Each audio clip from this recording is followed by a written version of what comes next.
back at the time when the Banu Hanifa tribe settled down in the Al Yamama region in Central Arabia. He forged agreements among the tribes and towns and established security to the pilgrim and trade routes, giving stability to the entire region. Under the leadership of Imam Mohammed bin Saud, Diriyah grew from a small emirate to a powerful state that created unity, stability, and prosperity, and promoted the reform call of those days. Imam Mohammed bin Saud achieved unity and peace. The stability in the region encouraged other peoples of Central Arabia to join the emerging Saudi state.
Ruled by the principles of stable governance and unity, the first Saudi state consolidated a growing number of tribes and towns and expanded its territory over the Central Arabian Peninsula.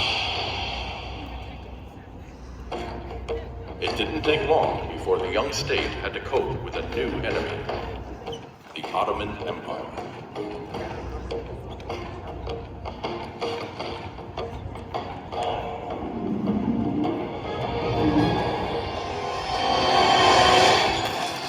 The Ottomans deployed a massive army to the Arabian Peninsula that began attacking and destroying the towns of the first Saudi state.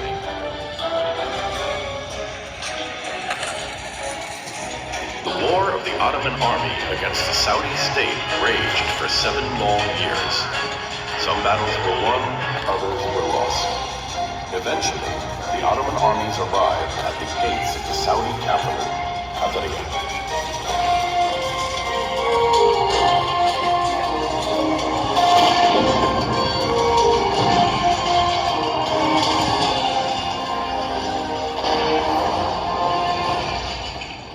Their capital was under siege, the Saudi forces bravely defended it for 6 months.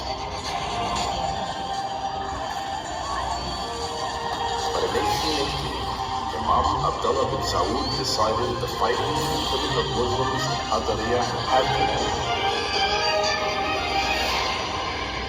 In exchange for the safety of his people, he surrendered himself to the Ottomans.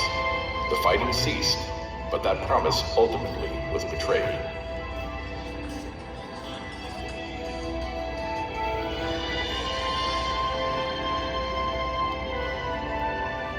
But even in their darkest hour, the Saudi people's sturdiness prevailed. With their courageous belief in their own nation, out of the ashes rose the second Saudi state.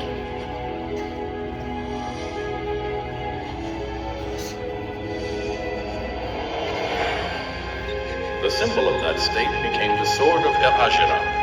It was passed from ruler to ruler, beginning with Imam Turki bin Abdullah bin Mohammed bin Saud, until it eventually reached the hands of Imam Abdurrahman al-Faisal, the last ruler of the second Saudi state.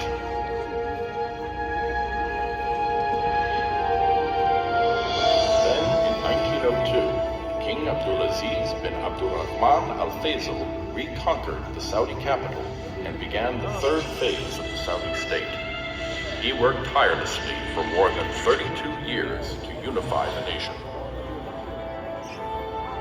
Finally, in 1932, King Abdulaziz could proclaim the establishment of the Kingdom of Saudi Arabia, united by the Quranic message, "There is no God but Allah, and Muhammad is the messenger of Allah."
Knowledge of a nation's own heritage and history is the key to its future. The history of the Kingdom of Saudi Arabia as a sovereign state based on supreme principles started in this place, in Diriyah.